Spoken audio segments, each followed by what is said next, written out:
إن الحمد لله نحمده ونستعينه ونستغفره ونعوذ بالله من شرور أنفسنا ومن سيئات أعمالنا.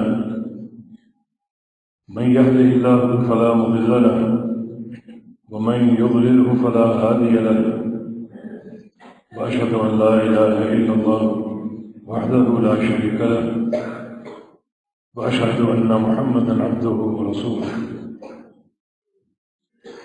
يا أيها الذين آمنوا اتقوا الله حق تقاته ولا تموتن إلا وأنتم مسلمون.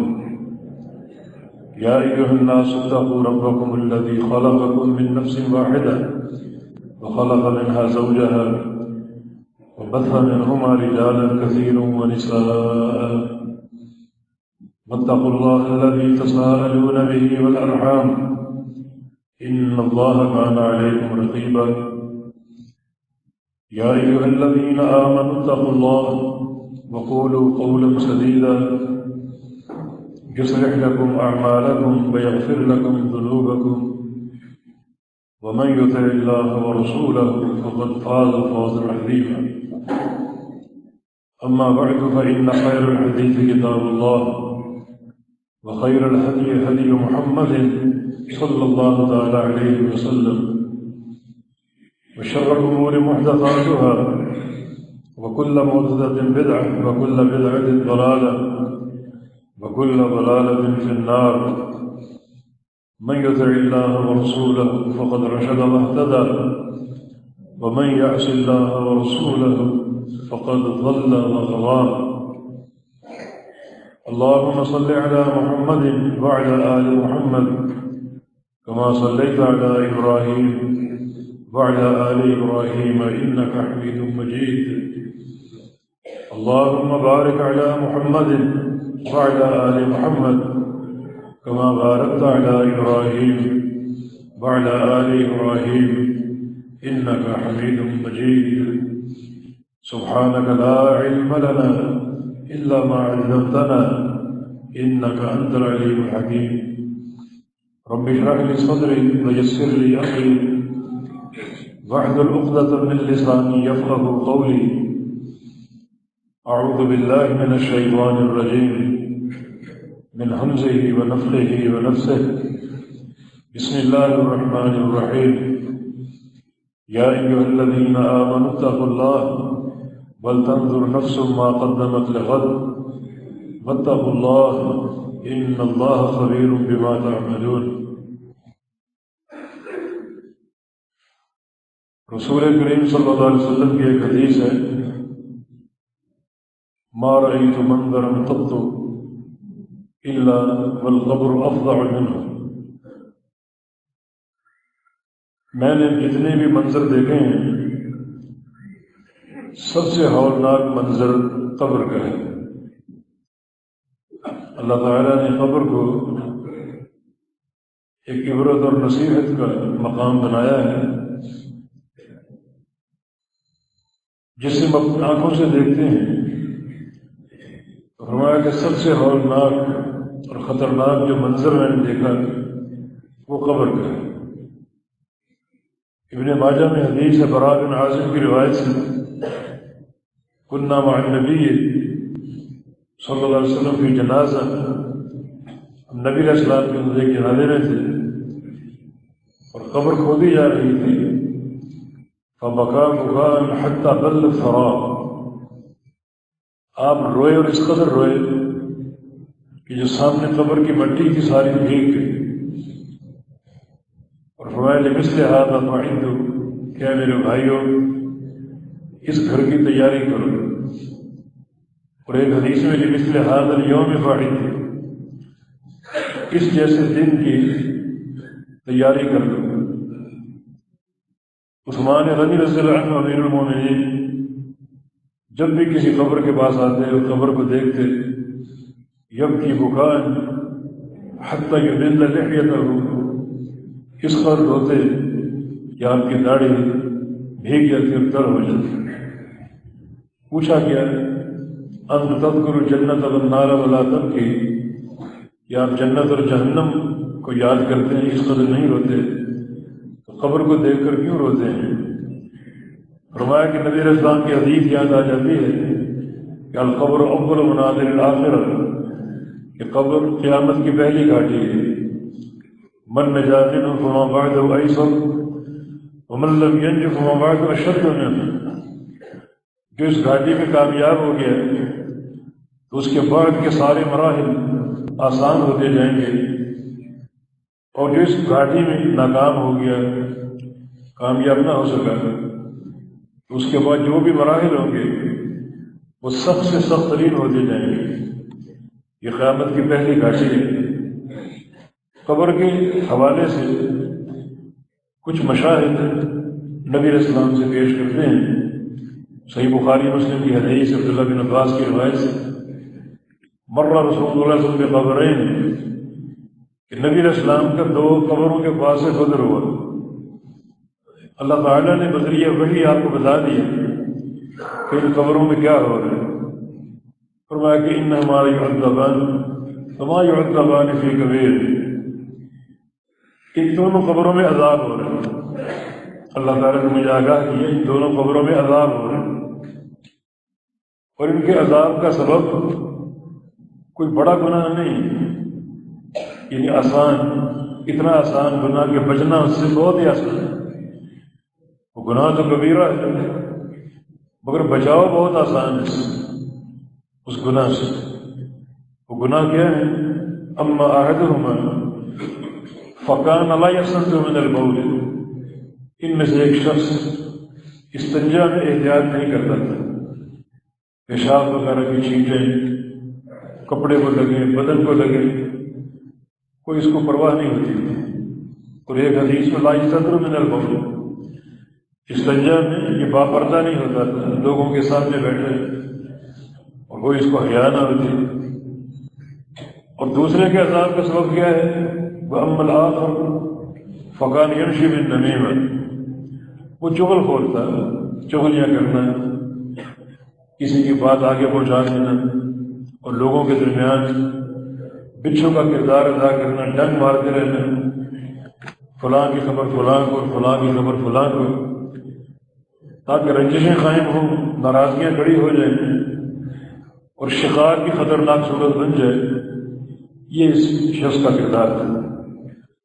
ثابت ہوا کہ عذاب قبر بعض اوقات بڑے معمولی گناہ کی بنا پر ہو سکتے ہیں۔ انسان کو اس گناہ کی خطرناکی کا، خطورت کا احساس ہی نہ ہو اور اللہ اس کو قبر میں پکڑ لیا۔ ایک اور حدیث سن لیجیے، نبی علیہ السلام نے ایک عورت کا ذکر کیا، ربطت حرۃ، جس نے ایک بلی کو باندھ دیا، قید کر دیا اس کو، فلا ہی اطعمتھا، اس کو کھلایا پلایا نہیں، ولا ترکتھا، نہ اس کو چھوڑا، یہ خود ہی اپنا رزق تلاش کر لیا، نہ اس کو آزاد کیا نہ اس کو کھلایا پلایا۔ فماتت جوعا، وہ بلی بھوک سے مر گئی۔ رسول اللہ صلی اللہ علیہ وسلم نے فرمایا کہ دخلت امرأۃ فی النار فی ہرہ، اللہ نے اس عورت کو پکڑ لیا قبر میں سے اور اس کو جہنم کی آگ میں جھونک دیا۔ یہ صحیح بخاری کی حدیث ہے، اور طبرانی کی ایک حدیث کے الفاظ یہ ہیں کہ اللہ نے ساتھ اس بلی کو بھی رکھا ہوا، اس کو نوچ رہی ہے، قیامت تک اس کو نوچتی رہے گی۔ یہ ہولناک عذاب کس بنا پر ہوا؟ ایک جانور کو ایذا دینے کی بنا پر۔ بہت سے ایسے مظاہر اور مشاہد نبی علیہ السلام نے بیان کیے۔ صحیح بخاری میں آپ کا ارشاد کرام، ایک طویل حدیث ہے جسے آپ کے خواب کا ذکر ہے، لمبا خواب، اور نبی کی خواب حجت ہوتی ہے، وحی الہی ہوتی ہے۔ تب تو جب نبی سوتا ہے تو صرف آنکھوں سے سوتا ہے، اس کا دل جاگتا رہتا ہے، کیونکہ خواب میں اللہ تعالیٰ حکم بھیج دے تو دل جاگتا ہو اس حکم کو قبول کرنے کے لیے اور اس کو اخذ کرنے کے لیے۔ تو آپ نے اس خواب میں بہت سے منظر دیکھے، جبریل آپ کے ساتھ ہیں۔ ایک منظر یہ دیکھا، ایک بندہ سیدھا لیٹا ہوا ہے اور ایک فرشتہ اس کے سر پہ سوار ہے، اس کے ہاتھ میں ایک نوکدار کنڈا ہے جو اس کے منہ میں گھونپتا ہے دائیں طرف سے اور منہ کو چیر دیتا ہے۔ پھر اس کی ناک میں گھونپتا ہے دائیں طرف سے، اس کی ناک کو چیر دیتا ہے، اور پھر اس کی آنکھ میں ڈالتا ہے اور آنکھ کو چیرتا ہے، اور پورے منہ کو دائیں طرف سے ادھیڑ دیتا ہے، اور پھر وہ بائیں طرف آ جاتا ہے اور بائیں طرف یہی سلوک کرتا ہے اور پورے منہ کو ادھیڑ دیتا ہے، اور وہ چیخ رہا ہے، چلا رہا ہے۔ جب اس عمل سے فارغ ہوا فرشتہ تو اس کا منہ دوبارہ جڑ گیا، اصل حالت میں آ گیا، اور فرشتے نے دوبارہ وہی عمل شروع کر دیا، اس کے منہ کو ادھیڑنا شروع کر دیا۔ یہ شخص کون ہے؟ یغدو من البیت یکذب الکذب تبلغ الآفاق، یہ صبح گھر سے نکلتا اور جھوٹ بولنا شروع ہوتا، اپنی تعریف میں، اپنی پارٹی کی تعریف میں، تاکہ ایک مورال بلند ہو، پیسے ملے، اور کوشش کیا ہوتی کہ میرا یہ جھوٹ دنیا کے کونے کونے میں پہنچ جائے۔ اور آج یہ کردار بکثرت موجود ہے، یہ صحافت اور یہ میڈیا، جہاں قدم قدم پر جھوٹ کا سہارا لیا جاتا ہے، اور پل بھر میں وہ جھوٹ شرق و غرب میں پہنچ جاتا ہے کہ بندہ جب مرے گا تو قبر میں گرفتار کر لیا جائے گا، پکڑ لیا جائے گا، اور یہ عذاب اس کو بھیانک لاحق ہوگا کہ جہنم کی آگ کے ساتھ ساتھ، جہنم کے گڑھے کے ساتھ ساتھ اس کے چہرے کے ساتھ یہ سلوک کیا جائے گا۔ ایک منظر اور آپ نے بیان کیا، بندہ الٹا لیٹا ہوا ہے اور اس کے سر پہ ایک فرشتہ کھڑا ہے جس کے ہاتھ میں چٹان نمائی پتھر جو اس کے سر پہ مارتا ہے اور سر کچلا جاتا ہے، 5 بار نبی علیہ السلام کے منظر دکھایا گیا۔ جبریل امین سے پوچھا یہ کون ہے، کیا اس کا گناہ؟ سبحان اللہ ما ذنبہ، کیا گناہ اس کا؟ فرمایا کہ یہ شخص جو ہے 2 اس کے جرائم ہیں، ایک قرآن یاد کر کے بھول گیا، وہ پورا قرآن ہو، آدھا قرآن، چند صورتیں ہوں، اللہ نے ایک نعمت دی اور اس کو بھلا بیٹھا، فراموش کر بیٹھا، اس نعمت کی قدر نہیں کی۔ دوسرا گناہ یہ ہے کہ کان ینام عن الصلاۃ المکتوبہ، مسجد میں جماعت کھڑی ہوتی، فجر کی نماز خاص طور پہ، اور یہ گھر میں سو رہا ہوتا تھا، حالانکہ مسجد کے پڑوس میں ہوتا تھا، اذانیں سنتا، تکبیریں سنتا، ٹس سے بس نہ ہوتا، جماعت کھڑی ہے اور قائم ہے اور یہ سو رہا ہے۔ تو ایسے بندے کو بھی قبر میں اللہ تعالیٰ پکڑ لے گا اور یہ بھیانک عذاب اس کو دیا جائے گا، اس کے سر کو کچلا جائے گا۔ اسی طرح آپ اسی خواب میں سود خور کا انجام بیان کیا کہ ایک حوض ہے بڑا ابلتا ہوا، ایک تیل سا سرخ رنگ کا، اس کے اندر لوگ غوطے کھا رہے ہیں، اور وہ حوض جو انتہائی گرم لوگوں کو جلا رہا ہے، چیخیں بلند ہو رہی ہیں، لوگ نکلنے کی کوشش کرتے ہیں مگر کناروں پر فرشتے موجود ہیں، دوبارہ اس کو دھکیل دیتے ہیں، اور دھکیلتے بھی اس طرح کہ اس کے منہ میں پتھر ڈال دیتے ہیں تاکہ یہ چیخنے سے بات آ جائے، شور بلند ہے۔ پوچھا یہ کون لوگ ہیں؟ فرمایا کہ سود خور لوگ ہیں، جن کے کاروبار میں سود، حرام کھاتے تھے، حرام کماتے تھے۔ کچھ اور لوگ بھی ایک دیگ نما برتن میں، جس کا پیٹ بہت ہی بڑا ہے اور منہ انتہائی تنگ ہے، پیٹ بڑا اس لیے کہ لوگوں کی تعداد زیادہ ہے اور پیٹ بڑا ہونا چاہیے اس کا برتن کا، اور منہ تنگ اس لیے کہ نکل نہ سکے، اندر ہی گرفتار ہے، مرد بھی عورتیں بھی، چیخیں بلند ہو رہی ہیں۔ نبی علیہ السلام نے پوچھا یہ کون لوگ ہیں؟ فرمایا کہ ہؤلاء الزوانی والزنات، یہ امت کے وہ لوگ ہیں جو زنا کرتے تھے، اور وہ عورتیں جو زنا کرتی تھیں، بد کردار مرد ہیں اور بد کردار عورتیں ہیں۔ یہ سارے برزخی عذاب ہیں، اور برزخی عذاب جو لاحق ہوتا ہے تو وہ قیامت تک قائم رہتا ہے، اللہ یہ کہ عقیدہ ٹھیک ہے، پیچھے دعا کرنے والے موجود ہیں، صدقہ جاریہ دینے والے موجود ہیں، تو اللہ وہ قبول کر کے عذاب ہلکا کر دیتے ہیں یا عذاب کو ٹال دیتے ہیں۔ مگر یہ برزخی عذاب، قبر کا عذاب پر حد ہے، تو بعض ان معمولی گناہوں پر یہ عذاب لاحق ہے، عذاب بڑا ہونا ہے۔ قبر جو بیت الظلم، اندھیرے کا گھر ہے، بیت الجود، کیڑوں کا گھر ہے۔ نبی علیہ السلام کی حدیث ہے کہ تعرض علیہ تسعون تنین، جس کو قبر میں عذاب ہوتا ہے اس پر 99 سانپ چھوڑے جاتے ہیں، 99 سانپ اتنے خطرناک اور زہریلے کہ جن کے زہر کا ایک قطرہ اگر زمین پہ ٹپکا دیا جائے تو پوری معیشت کڑوی اور زہریلی ہو جائے، جو کچھ موجود ہے یہ فصلیں اور باغات سارے زہریلے ہو جائیں، اور پھر وہ زمین فصل اگانے کے قابل نہ رہے، یعنی قیامت تک ایک دانہ اناج کا پیدا نہ ہو سکے ایک قطرے کی وجہ سے۔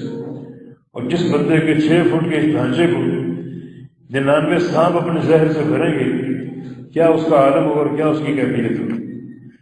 اس پر مسزاد قبر کا عذاب ہے، جہنم کا عذاب ہے۔ جانوروں اور ان سانپوں کے ساتھ ساتھ بچھوؤں کے ساتھ ساتھ جہنم کی آگ میں جل رہے ہیں۔ ایک ساتھی ہمیں یاد آتا ہے جو علماء میں سے تھا، سیال کوٹ سے اس کا تعلق، اور اس کے انتقال کی خبر نشر ہو گئی، بڑا شدید بیمار تھا اور اس کی انتقال کی خبر نشر ہو گئی۔ ہم نے وہ خبر پڑھی میڈیا پر، اور چند لمحات کے بعد دوبارہ خبر آئی کہ وہ زندہ بقید حیات ہے۔ میرا سیالکوٹ جانا ہوا، میں اس کی بیمار پرسی کے لیے گیا تو کہتا ہے کہ ایک عجیب کیفیت تھی میری، نہ یہ پتہ چلتا کہ زندہ ہوں یا مردہ ہوں، کچھ احساس نہیں تھا۔ اس وقت میں نے اس جو چند لمحات کا وقت تھا، میں نے کچھ خبریں دیکھی اور خبریں میں لوگوں کو دیکھا جس طرح سریا آگ میں ڈال کے سرخ کر دیتے ہیں، اس طرح پورا جسم ان کا سرخ، پورا ڈھانچہ ان کا سرخ۔ اللہ نے یہ منظر دکھا دیا تو ہولناک عذاب ہے۔ صحیح بخاری کے ایک حدیث میں ایک اور شخص کا ذکر ہے، عمر بن لحی الخزامی، رسول اللہ صلی اللہ علیہ وسلم رأیتہ فی النار، اسے میں نے جہنم میں دیکھا ہے کہ جر قصبہ، اس کی جو پیٹ کی آنتیں باہر نکلی ان کو گھسیٹتا پھر جا رہے، پیچھے آنتے ہیں اور انتہائی تکلیف میں اور انتہائی اذیت میں آنتوں کو گھسیٹتا جا رہا ہے۔ یہ کون شخص، کیا اس کا کردار ہے؟ 2 طرح کی حدیثیں ہیں، اول من سیب السوائب اور اول من غیر دین ابراہیم علیہ السلام۔ یہ وہ پہلا شخص ہے جس نے غیر اللہ کے نام پر چڑھاوے چڑھائے، جانوروں کو وقف کر دیا غیر اللہ کے نام۔ یہ پہلا شخص جس نے اس جرم کا ارتکاب کیا، جو شرک کی خطرناک صورت ہے۔ ہمارے دور میں بھی آئے چڑھاوے چڑھانے کی کمی نہیں، چڑھاوے چڑھائے جاتے ہیں مزاروں پر، قبروں پر، شخصیات کے نام پر، جنوں کے نام پر، جادوگروں کے نام پر۔ بدترین گناہ ہی انتہائی کفر کی بات ہے، یہ اس کے عذاب کا سبب ہے۔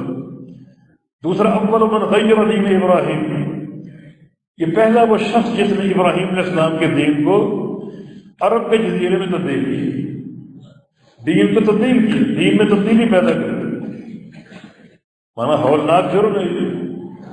اللہ نے خبر میں پکڑ لیا اور آگ اس کا مقدر ہو چکا ہے، اور پیٹ کی آنتیں باہر نکلی ان کو گھسیٹتا پھر، بڑا کرب اور بڑی تکلیف۔ ابراہیم علیہ السلام کے دین کو تبدیل کر دی تو اللہ کے بندو، یہ تبدیلی دین کی بڑا بھیانک جرم ہے، بڑا بھیانک جرم ہے۔ نبی علیہ السلام یہ دین چھوڑ کر گئے، ایک امانت جس کو ثقل کہا گیا ہے، بوجھل امانت ہے جس کی حفاظت میری اور آپ کی ذمہ داری ہے۔ اس دین کو خالص رکھو، ایک ہاتھ میں کتاب اللہ، دوسرے میں سنت رسول اللہ کو پکڑو۔ یہ آپ کی آخری دور کی نصیحت ہے۔ ترکت فیکم امرین لن تضلوا ما تمسکتم بہما کتاب اللہ و سنتی، تمہارے بیچ 2 چیزیں چھوڑ کر جا رہا ہوں، جب تک ان 2 چیزوں کو تھامے رہو گے گمراہ نہیں ہوگے، حق پر قائم رہو۔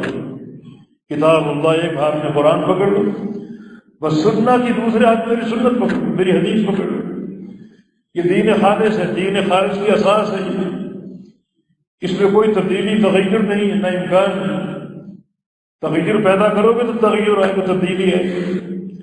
اور دین اسلام کے کسی حکم کو بدلنا اور تغیر پیدا کرنا اتنا بھیانک جرم ہے کہ عمر بن لحی اس امر کا مرتکب ہوا۔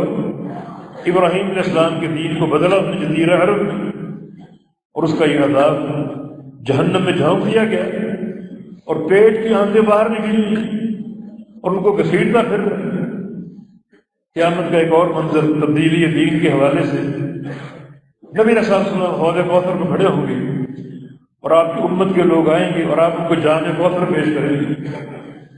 بڑی عظیم نعمت ہے قیامت کی جام کوثر، 50,000 سال کا دن ہے، وہ سورج ایک میل کے فاصلے پر ہوگا، اور پیغمبر علیہ السلام کی حدیث ہے من شرب من شربۃ لا یظمأ حتی یدخل الجنہ، جس کو اس کوثر کا ایک جام ایک گھونٹ نصیب ہو گیا، ایک گھونٹ اس نے پی لیا، یہ 50,000 سال کا دن ہے، جنت میں داخل ہونے تک اس کو پیاس نہیں لگے گی، شدید ترین دن ہے، ایک گھونٹ اگر نصیب ہوئی۔ اللہ کے نبی صلی اللہ علیہ وسلم فرمائے انی فرض من الحوض، میں حوض کوثر پر پہلے موجود ہوگا اور محبت سے تمہارا انتظار کروں گا، اپنی امت کا انتظار کروں گا انہیں کوثر کے جام پیش کرنے کے لیے۔ کچھ لوگ آئیں گے ان کو آنے دیا جائے، آ رہے ہیں کشاں کشاں آ رہے ہیں، رواں دواں حوض کوثر کے لیے، اور آپ ان کو پہچان لیا یہ میری امت کے لوگ ہیں۔ کس طرح پہچانا؟ نبی علیہ السلام کی حدیث ہے کہ ان امتی یأتون یوم القیامہ غرا محجلین من آثار الوضوء، میری امت قیامت کے دن اس طرح آئے گی کہ ان کے وضو کے آثار چمک رہے ہو، نمازیں پڑھتے تھے، وضو کرتے تھے تو ان کا چہرہ چمک رہا ہے، ان کے ہاتھ پاؤں چمک رہے، میں پہچان لوں گا میری امت ہے۔ اچانک ان کو روک دیا جائے، گرفتار کر دیا جائے، بلکہ ایک دیوار حائل کر دی جائے گی، انہیں حوض کوثر تک پہنچنے نہیں دیا جائے گا، اور جو اعضائے وضو چمک رہے تھے وہ تاریک ہو گئی، چھن کی وہ چمک دمک چھن گئی اور وہ تاریکی میں تبدیل ہو گئی۔ نبی علیہ السلام کہیں کہ امت میری امت ہے، ان کو کیوں روکا گیا؟ تو جبریل کیا فرمائیں گے انک لا تدری ما غیروا بعدک، آپ کی امت تو ہے مگر آپ جانتے نہیں انہوں نے آپ کے بعد اس دین میں تبدیلیاں پیدا کر دی، بدعات کا راستہ چل لیا۔ کتاب و سنت موجود ہے لیکن نہیں، قوم برادری جو کہتی وہ بڑوں کی باتیں، فلاں کی باتیں، فلاں کی، وہ دین چھوٹی، یہ دین کا ذوق نہیں، دین کا ذوق بڑا عالیشان بناؤ، ہر ایک کی بات کو لینا اور دین سمجھ لینا، یہ دین کا ذوق نہیں، گھٹیا ذوق ہے۔ اعلیٰ ترین ذوق یہ ہے کہ آپ کا رابطہ کتاب اللہ سے ہو اور سنت رسول اللہ سے، کوئی ملاوٹ کا امکان نہیں، خالص دین خالص، الا للہ الدین خالص، اللہ کے لیے دین خالص۔ اب غور کریں یہ لوگ آ رہے ہیں حوض کوثر کے لیے، یہ ایک نفسیاتی تکلیف ان کے لیے، اللہ چاہتا تو شروع سے ان کو تاریکیوں میں دھکیل دیتا، کچھ وقت ان کو خوش ہونے دیے، جا رہے ہیں حوض کوثر کی طرف جا رہے ہیں، وضو کے بعد چمک رہے ہیں، وہ جو قرآن پاک کی وفادار من اللہ ما لم یکونوا یحتسبون، قیامت کے دن اچانک بعض بندوں کے لیے ایسے فیصلے صادر ہوں گے جو ان کی توقع کے خلاف ہیں۔ اب توقع کیا ان کی؟ اعضائے وضو چمک رہے، مانا ان کے وضو قابل قبول ہو گیا، نمازیں مقبول ہو گئی، حوض کوثر کی طرف جا رہے ہیں، اچانک روک لیے گئے، چمک ختم ہو گئی، دیوار حائل کر دی گئی، خوشی غارت، یہ وہ لوگ اچانک ایسے فیصلے صادر ہوں گے جس کی ان کو توقع نہیں ہوگی، اور یہ خلاف توقع فیصلہ صادر ہو گیا۔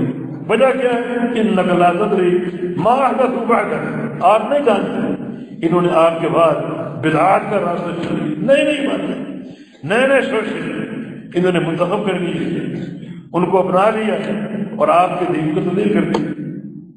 واللہ کے نبی کیا فرمائیں گے؟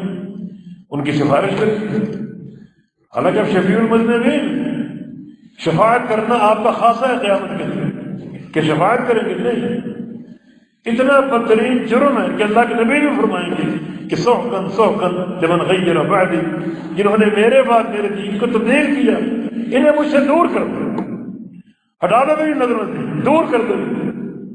نبی علیہ السلام بھی ان کی شفاعت نہیں کریں، حالانکہ امت کے لیے بڑے آپ رحم دل، نرم دل، امت کی بخشش کے حریص، رات رات جاگتے امت کی بخشش کی دعائیں کرتے، مگر یہاں کوئی نرمی نہیں۔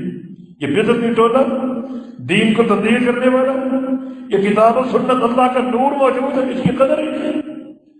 بس جناب قوم برادری کی باتیں، بڑوں چھوٹوں کی باتیں، فلاں کا قول، فلاں کا فتویٰ، یہ کوئی دین کا ذوق نہیں ہے۔ دنیا میں آپ کا ذوق کیا ہے؟ کوئی چیز آپ نے خریدنی ہو، اعلیٰ سے اعلیٰ خریدنی ہو، تجارت آپ نے کرنی ہو تو کوشش کرتے تھے تجارت کا چناؤ بڑا اونچا قسم کا ہو، ملک میں نہ ہو تو غیر ملک میں چلے تھے جا کر تجارت کرنے۔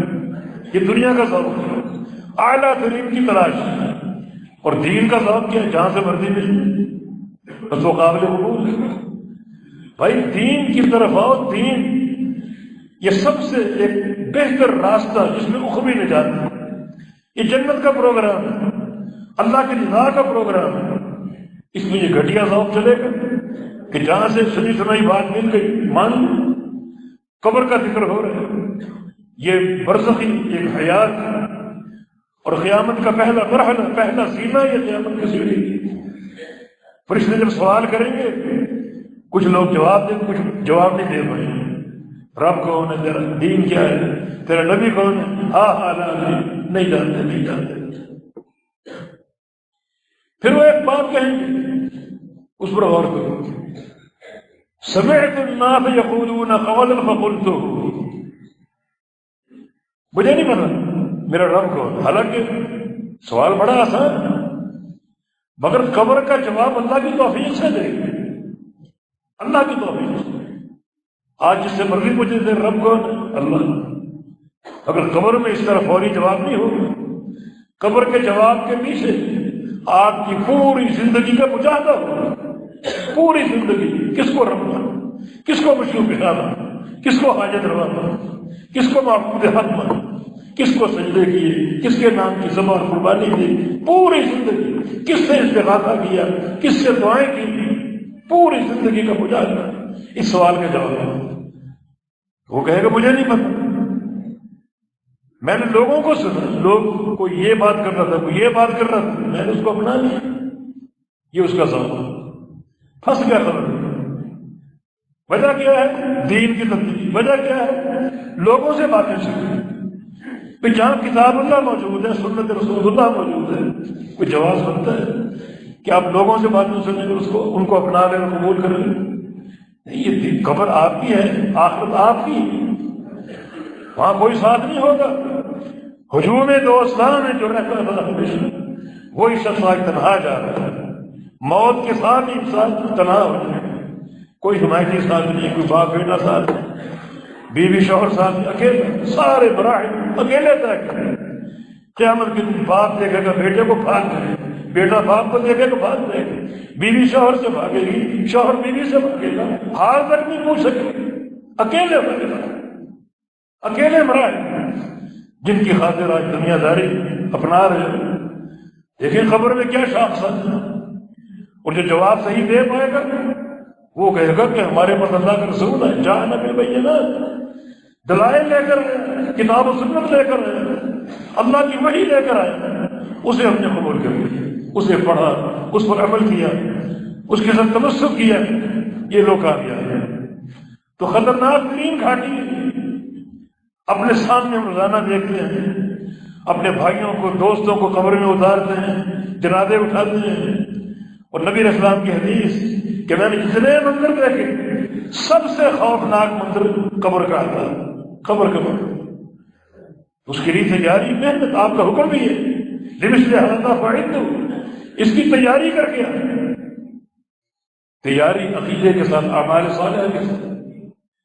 جب انسان قبر میں اتارا جاتا ہے اللہ کا عذاب جھپٹتا ہے اس کو۔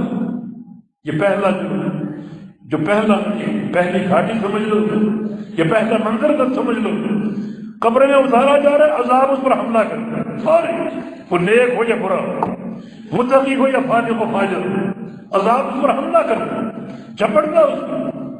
نبی علیہ السلام کی حدیث ہے یؤتی الیہ من قبل راسہ، عذاب کا پہلا حملہ اس کے سر کی طرف، ایک سر کو پکڑ گردن کی دبوچ، لیکن اگر اس نے تلاوت قرآن کی ہوگی تو تلاوت قرآن سامنے کھڑی ہو جائے گی اور اس کے سر کو بچائے گی۔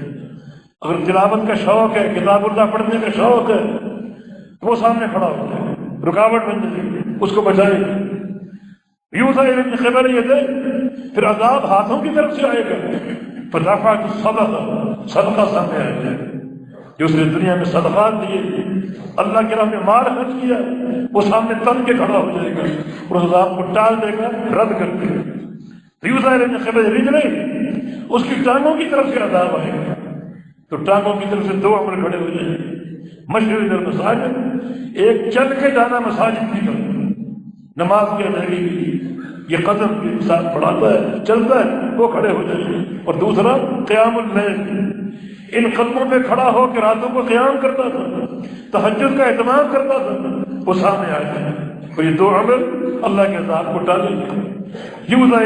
قبل یمین، عذاب دائیں طرف سے آئے گا، فدفعت الصدقہ، صدقہ اور زکوٰۃ اس کو ڈالے گی، من قبل یہ سارے عذاب بائیں طرف آئے گا تو روزہ اس کا دفاع کرے گا۔ اس کا معنی یہ جو پہلا ایک حملہ عذاب قبر کا سب طرف، نیک پر بھی بد پر، بد انسان کے پاس کوئی عمل نہیں ہوگا اس عذاب کو ڈالنے کے لیے، وہ پہلی گھڑی میں پھنس جائے گا۔ لیکن اگر نیک انسان عمل صالح کرنے والا تو اس کے اعمال اس کا دفاع کرے گا۔ پھر کی بات عقیدے کی ہے، من ربک من نبیک ما دینک، تیرا رب کا پوری زندگی کس کو مشکل کے نام مانا، کس کو پکارا، کس کو سجدے کیے، کس کے نام کا صدقہ دیا، کس کے نام کی قربانی دی، پوری زندگی وہ کہے گا ربی اللہ، میرا رب اللہ۔ صحیح جواب من نبی، تیرا نبی کون؟ پوری زندگی کس کو تم نے اپنا مقتدا مانا، کس کی اطاعت کی؟ اس اطاعت میں کسی کو شامل نہیں کیا، خالص اطاعت کس کی تم کرتے ہیں؟ پوری زندگی کا پروگرام پیچھے لوگ کے سامنے محمد مصطفیٰ علیہ السلام، انہی کے مطابق نماز ہے، انہی کے مطابق حج ہے، انہی کے مطابق سارے اعمال ہیں، تو یقیناً وہ انشراح کے ساتھ جواب دے گا نبی محمد صلی اللہ علیہ وسلم، میرا نبی محمد صلی اللہ علیہ وسلم۔ اور اگر آپ کی اطاعت کے بہت سے برکت، جناب فلاں کی بات، فلاں کی بات، فلاں ادارہ، فلاں شخصیت، فلاں بڑا، فلاں چھوٹا، اب بندے کی مت ماری کی کس کا نام؟ میرے سامنے تو اقتدار کے ہزاروں مرکز تھے، باپ دادا تھے، قوم برادری تھی، کس کا نام متعین؟ نتیجے کے جواب نہیں دے پائے گا۔ تو یہ امتحان خبر کا ایک فتنہ بہت بڑا تھا۔ یہاں عقیدے کی ضرورت ہے، توحید کی ضرورت ہے، محمد مصطفیٰ علیہ السلام کی سچی پیروی کی ضرورت ہے، اعمال صالحہ کی ضرورت ہے۔ روزہ آپ کا دفاع کرے گا، صدقہ آپ کا دفاع کرے گا، تلاوت قرآن آپ کا دفاع کرے گی، مساجد کی طرف چل کے جانا آپ کا دفاع کرے گی، یہ قدم آپ کا دفاع کرے گا، قیام اللیل آپ کا دفاع کرے گا۔ یہ پہلا جو جھپٹا ہے عذاب کا، اس عذاب کو ٹالنے کے لیے عمل صالح کی ضرورت ہے، فرشتوں کے سوال ہے، صحیح جواب دینے کے لیے عقیدے کی ضرورت ہے، توحید کی ضرورت ہے، نبی علیہ السلام کی سچی پیروی کی ضرورت ہے، سچی غلامی کی ضرورت ہے۔ میرا دین اسلام ہے، ہمیشہ اسلام کی طرف وفاداری اختیار کرو۔